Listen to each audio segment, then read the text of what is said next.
জাহান্নামে কেন অনেক নারী থাকবে জানেন? কারণ তারা শুধু নিজেরা অপরাধ করে না, হাজারো মুমিন মানুষের নূর তারা কেড়ে নেয়। দ্যাট ইজ ওয়াই তারা জাহান্নামে বেশি থাকবে। আরেকটা মেজর কারণ হচ্ছে তাদের উদ্ধত মাথা। মেয়েদেরকে বলছি স্পেশালি, হয়তো এই কথাগুলো মেয়েদের কাছেও যাবে। তাদের এই উদ্ধত মাথা আল্লাহর বিধানের সামনে আত্মসমর্পণ করতে চায় না। তাদের এই উদ্ধত মাথাটা আল্লাহর বিধানের সামনে আত্মসমর্পণ করতে চায় না। এ কারণে তারা জাহান্নামে বেশি থাকবে। যে কোনো বিধান আল্লাহ তাদের সামনে বলেন, সব মেয়ের কথা বলছি না, ম্যাক্সিমাম বিভিন্ন যুক্তি তারা দিবে। সামি'না ওয়া আতা'না এই পর্যায়ের না, যুক্তি দিবে। পর্দা করলে কি এখন কেমন করে চাকরি করব, পর্দা করলে কেমন করে পড়াশোনা করা যায়, এখন তো যাইতেই হচ্ছে, কিছু তো করার নাই, বিভিন্ন যুক্তি, হাজারটা যুক্তি তারা দিবে। কে জানি তাদের ব্রেইনটাকে পুরো ওয়াশড করে ফেলছে। রাসূল সাল্লাল্লাহু আলাইহি ওয়াসাল্লাম বলেছেন, দজ্জালের শেষ অনুসারী হবে এক শ্রেণীর নারী। মাশাআল্লাহ, দজ্জালের শেষ অনুসারী হবে এক শ্রেণীর নারী। তাদেরকে ঘরে ইসলামিক অনুশাসনে রাখার জন্যে বাবা, ভাই, স্বামী শিকল দিয়ে বেঁধে রাখবে, তারপরেও তারা শিকল ছেড়ে বের হয়ে যাবে, আটকাতে পারবেন না, because of their mind is brainwashed. এ কারণে দেখা যায় তাদেরকে যখন কোনো বিধানের কথা আপনি বলবেন, তাদের এই উদ্ধত মাথাটা আল্লাহর বিধানের সামনে অবনত হতে চায় না, বিভিন্ন যুক্তিতর্ক তারা দেয়। এই কারণেই তাদের সংখ্যাটা জাহান্নামে বেশি হবে। আরও কারণ আছে, রাসূল বলেছেন সারা জীবন তাদের জন্য করবেন। স্পেশালি তাদের উদ্দেশ্য করে বলছি, যাদের অ্যাফেয়ার আছে, যতই করেন, যত কিছুই করেন না কেন, আপনি যদি তাকে ভোগবিলাস এবং পার্থিব সুখ শান্তি দিতে না পারেন, সে আপনাকে চিনবে না এক সময়। আপনি যদি আমাদের কথা বিশ্বাস না করেন, লিখে রাখতে পারেন। আর এমনিতে লিগ্যাল বৈবাহিক সম্পর্কেও সারা জীবন অনেক কিছু করবেন, হঠাৎ একদিন কোনো একটা কারণে ঝগড়া লেগে গেছে, তখন দেখবেন সে বলে বসবে, সারা জীবন তোমার কাছে কিছুই পেলাম। আমি নারীদেরকে ছোট করছি না, তাদের কিছু কিছু পয়েন্ট বলছি, এইসব কারণে তারা জাহান্নামে থাকবে। আমি একটু এই কথাটা না বললে জাস্টিস হবে না। রাসূল সাল্লাল্লাহু আলাইহি ওয়াসাল্লাম মেরাজে গিয়েছিলেন, আপনারা জানেন। তিনি মেরাজের রাতে অনেক অলৌকিক জিনিস দেখেছেন, নবীদের সাথে সাক্ষাৎ করেছেন, ইভেন আল্লাহর সাথে কথা বলেছেন, আল্লাহর নূর দেখেছেন। এই সময় সবাই তাকে হাসি মুখে সম্বর্ধনা জানিয়েছিল। যার সাথেই দেখা হয়েছে তার সাথেই তিনি হাসি মুখে অভ্যর্থনা তাকে জানিয়েছে, আসসালামু আলাইকা আইয়ুহান নবী, সবাই বলেছে হাসি মুখে। একজন মালাক, একজন ফেরেশতা তাকে দেখে হাসেননি, একজন। আপনারা কি জানেন? রাসূল সাল্লাল্লাহু আলাইহি ওয়াসাল্লাম অবাক হয়েছিলেন। তিনি বলেছিলেন যে, ইয়া জিবরিল, ওর চেহারাটা এত গম্ভীর কেন, সে আমাকে দেখে হাসছে না কেন, তার মুখে হাসি নাই কেন? জিবরিল আমিন বলেছেন যে তার নাম হচ্ছে তার নাম মালিক, সূরা যুখরুফের মধ্যে আছে, তার নাম মালিক। যেদিন থেকে আল্লাহ জাহান্নাম সৃষ্টি করেছেন, সেদিন থেকে তাকে জাহান্নামের দায়িত্ব দিয়েছেন, অর্থাৎ জাহান্নামের হেড অফ ডিপার্টমেন্ট, ইনচার্জ। সেদিন থেকে তার মুখের হাসি উঠে গেছে। আমরা দোয়া করি আমরা যেন তার সাক্ষাৎ না পাই। তার কাছে পারমিশন নিয়ে রাসূল সাল্লাল্লাহু আলাইহি ওয়াসাল্লাম জাহান্নামের দিকে তাকিয়েছিলেন, ভিতরে দেখেছেন কি আছে। তিনি পরে যা ব্যাখ্যা করেছেন তা হলো, আমি দেখলাম সেখানে খালি মেয়ে আর মেয়ে, সেখানে খালি নারী আর নারী। এই হাদিসটা আপনার মাকে বলবেন, আপনার বোনকে বলবেন, আপনার মেয়েকে বলবেন, আপনার স্ত্রীকে বলবেন। এই হাদিসটা যদি কারো হৃদয়ের মধ্যে গেঁথে যেতে পারে, তার দ্বারা অন্যায় করা সম্ভব না। কিভাবে একটা মেয়ে সব কিছু উন্মুক্ত করে ঘুরতে পারে যখন অলরেডি তার আত্মা জাহান্নামে জ্বলছে, অলরেডি, কারণ ভবিষ্যৎ তো আল্লাহ জানেন। যেমন উমর রাদিয়াল্লাহু আনহু এর ঘর জান্নাতে আছে, রাসূল সেটা দেখে আসেন নাই? এসে উমর ইবনুল খাত্তাবকে বলেছেন না যে আমি দেখে আসছি তোমার ঘর, আমি ঢুকিনি তোমার ঘরে তোমার আত্মসম্মানের কারণে। তার মানে তিনি পৃথিবীতে বিচরণ করছেন, ঘর তো জান্নাতে অলরেডি তৈরি হয়ে আছে। মেয়েরা দিব্যি ঘুরছে এভাবে, এবং তারা মোটেও সচেতন না, তাদের ঘর হয়তো বা জাহান্নামে রেডি। আর আমাদের এই so called modern western civilisation এদেরকে ব্রেইন ওয়াশড করে দিয়েছে। তারা বাজার করছে, তারা নগ্ন হয়ে ঘুরছে, কাপড় পরেও তারা নগ্ন থাকছে, তারা মডেলিং করছে, গান গাচ্ছে, নৃত্য প্রদর্শন করছে, মিডিয়া আসে, তার দেহ লক্ষ লক্ষ কোটি কোটি মানুষ দেখছে।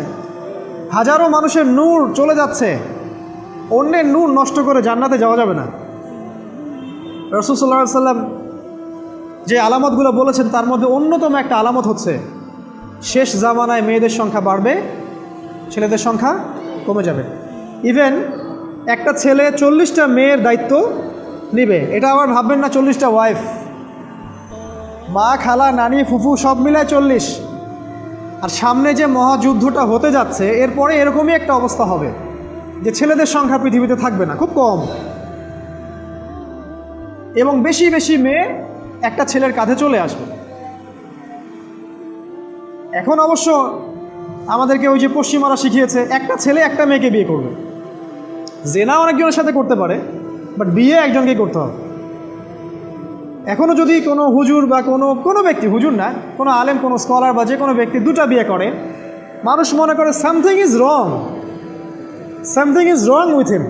এই লোকের কোনো সমস্যা আছে মনে হয়, এর মানে চরিত্র ভালো না, এর মনে একটা দিয়ে আকাঙ্ক্ষা পূরণ হয় না, something is wrong with him, তাই না? এই চেতনাটা দজ্জাল শিখিয়েছে এদেরকে। একটা ছেলেকে তৈরি করা হয়েছে সে যেন অনেকগুলা মেয়েকে বিয়ে করার ক্ষমতা রাখে, এভাবেই তাকে তৈরি করা হয়েছে। নাহলে আল্লাহ কখনোই 4, 3, 2 বলতেন না। হ্যাঁ, যদি আমি সমতা করতে না পারি তাহলে কি একটা কথা বলি, এই সাবজেক্টটা আপনাদেরকে হয়তো কেউ পড়ায় না। একটা বিয়ে করেও একটা ছেলে মিলকেল ইয়ামিন রাখতে পারে। মিলকেল ইয়ামিন মানে হচ্ছে দক্ষিণ হস্তের মালিক। মেয়েটাও জানবে আমি মিলকেল ইয়ামিন, ছেলেও জানবে সে আমার মিলকেল ইয়ামিন। এভাবেও একটা ছেলে একটা মেয়ে সিকিউরিটি, শেল্টার, ফুড সব কিছু পেতে পারে। এটা এখন উঠে গেছে, একটা সময় এগুলো ছিল। রাসূলুল্লাহ সাল্লাল্লাহু আলাইহি ওয়াসাল্লামের একটা ছেলে ইব্রাহিম, রাসূলের একজন ছেলে ইব্রাহিম কার গর্ভে জন্ম নিয়েছিলেন? কার গর্ভে জন্ম নিয়েছিলেন? রাসূলের জীবনী পড়তে হবে A to Z কয়েকবার, কমপক্ষে আর রাহিকুল মাখতুম বইটা পড়তে হবে। মারিয়া কিপ্তির গর্ভে জন্ম নিয়েছিলেন। মারিয়া কিপ্তি একজন দাসী। এই দাসী মানে কাজের মেয়ে না, এটাকে বলা হয় মিলকেল ইয়ামিন, দক্ষিণ হস্ত। পারস্যের রাজা মিশরের রাজা দুজন দাসীকে রাসূল সাল্লাল্লাহু আলাইহি সাল্লামের কাছে উপহার দিয়েছিলেন। তার একজনকে রাসূল সাল্লাল্লাহু আলাইহি সাল্লাম নিজের করে নেন, বিয়ে করে নেন। তার গর্ভে জন্ম নিয়েছিল পুত্র ইব্রাহিম। এই সাবজেক্টটা আপনাদেরকে কে পড়াবে এখন? ইভেন এখন আলেম ওলামাও দুটো বিয়ে করতে ভয় পায়, মনে করে যে সমাজের মানুষ আমাকে কি বলে না বলে। সবচেয়ে বড় কথা হচ্ছে এই কাজ করার জন্য ব্যাকবোন শক্ত থাকা দরকার। ব্যাকবোন মানে মেরুদণ্ড, স্টিলের মতো, তাহলে এই কাজ করতে পারবেন। নারীর সংখ্যা যে বাড়বে, 40 গুণন 1 হবে, তখন এই 39টা মেয়ে কী করবে? এখনও সমাজের মধ্যে নারী পুরুষের অনুপাত 1:4, মানে প্রতি একজন ছেলের জন্য 4টা করে নারী ঘুরছে সমাজে। এটা তো স্ট্যাটিস্টিক, আপনি ইন্টারনেটে গেলেও দেখতে পারবেন।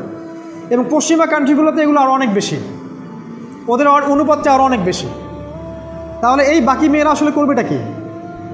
সবাই যদি একটা করে বিয়ে করে তাহলে বাকি মেয়েদের কি হবে? তারা কি পতিতালয়ের সম্পত্তি হবে? ওদের যৌন অধিকার নাই? ওরা শারীরিক, মানসিক, শেল্টার, ফুড, খাবার, পানীয় এগুলোর অধিকার রাখে না? এখানে নারীবাদীরা কি বলবে? সব নারীবাদী, এদেশের যত নারীবাদী আছে, সেকুলারিজম, এই নারীবাদীরা বেশিরভাগই দজ্জালের এজেন্ট।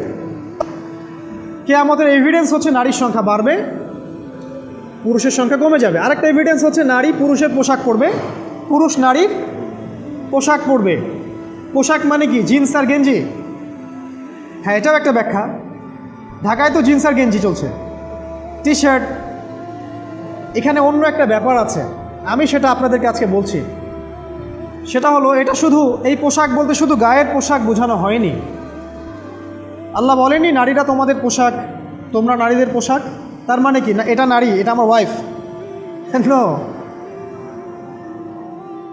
কোরআনের আয়াত এবং হাদিসের আয়াতগুলো দুই রকম। মুহকামাত যেগুলো স্পষ্ট, মুতাশাবিহাত যেগুলো অস্পষ্ট। যেগুলোকে তাউইল ব্যাখ্যা করতে হয়। আর তাউইল কারা করবে? যাদেরকে আল্লাহ জ্ঞান দিয়েছেন তারা করবে, সবাই করবে না। তাউইল করার পরেও তারা বলবে আল্লাহই ভালো জানেন। এই জন্য আমি বলছি আল্লাহই ভালো জানেন, কিন্তু আমার ব্যাখ্যা হচ্ছে যে এখানে পোশাক বলতে বোঝানো হয়েছে যে মেয়েরা সামাজিক, অর্থনৈতিক, রাজনৈতিক সমস্ত ক্ষেত্রে ছেলেদের নেতৃত্বের আসন নিয়ে নিবে। You are agree with me? আমার সাথে এগ্রি করেন? পরিবার, সমাজ, রাষ্ট্র সব জায়গায় they will play the functional role of male in society. তারা সমাজে পুরুষের ফাংশনাল রোলটা প্লে করবে, আর পুরুষ নারীর জায়গায় চলে আসবে। ওই যে পিছনে গিয়ে ইয়াস স্যার সামিয়ানা ও আতোয়ানা, এই হবে অবস্থা। এগুলো কি আমরা দেখতে পাচ্ছি?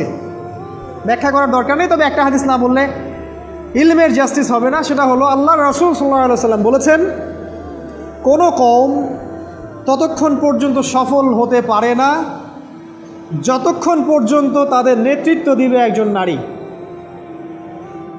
হাদিস কি আছে এটা, নাকি বানাই বললাম? তাদেরকে বুখারী খুলে দেখতে বলেন। কোনো কওম, আর রাসূল যখন একটা কথা বলেছেন তার মানে পৃথিবী উল্টে গেলেও কথাটা সত্য হবে, কিছুই করার নাই। এই কারণে পশ্চিমারা এখন খুব ভয় পাচ্ছে, কারণ রাসূল সাল্লাল্লাহু আলাইহি ওয়াসাল্লামের অনেক ভবিষ্যৎবাণী আছে কিয়ামত সম্পর্কে। ওরাও এখন খুব ভয় পাচ্ছে, ওভার কনসিয়াস যে এগুলো তো হতেই পারে। এটাকে ঠেকানোর যত পদ্ধতি তারা অবলম্বন করছে, কিন্তু লাভ হবে না। প্রতিটা ইস্যু ওদের বিপর্যয় ডেকে আনবে। যে কোনো ইস্যু হোক, সেটা প্যালেস্টাইন বা কাশ্মীর হোক, সেটা আফগানিস্তান বা পাকিস্তান বা বাংলাদেশ বা বার্মা, কোনো ইস্যুই তাদের জন্য কল্যাণ বয়ে আনবে না।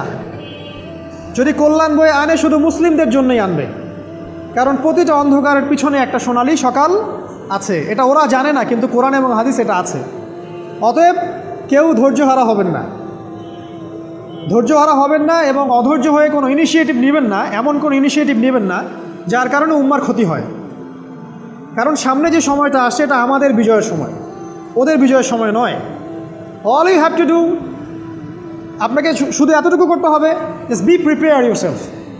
নিজের প্রস্তুতি নিজে নেওয়া শুরু করেন, কারো দিকে দেখার দরকার নেই। এবং অবশ্যই collectively as a Umma, as a nation, কিয়ামতের আলামত হচ্ছে নারীর সংখ্যা বাড়বে, পুরুষের সংখ্যা কমবে। নারীরা পুরুষের পোশাক পরবে, পুরুষরা নারীর পোশাক পরবে। পোশাক মানে সোসাইটির ফাংশনাল রোল। মানুষ হালাল হারামের বিবেচনা করবে না। মানুষ জেনা করবে, জেনাকে জেনা মনে করবে না। মানুষ মদ খাবে, মানুষ মদকে মদ মনে